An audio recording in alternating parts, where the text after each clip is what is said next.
ও মা চলো, এই যে আমরা সবাই এখন জল দিতে যাচ্ছি যুগল বাড়িতে।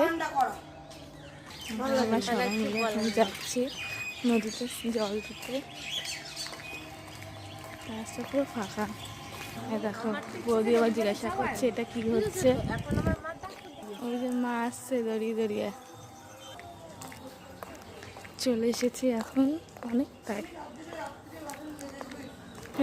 স্টেশনের কাছে চলে এসেছি। আলমঘাটের স্টেশন এটা,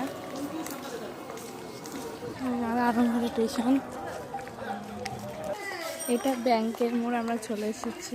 এবার যুগলবাড়িতে অনেকটা হাঁটতে হবে। এই যে যুগল বাড়ি চলে এসেছি পুরো, ওই মন্দির দেখা যাচ্ছে। এই যে যুগল বাড়ি।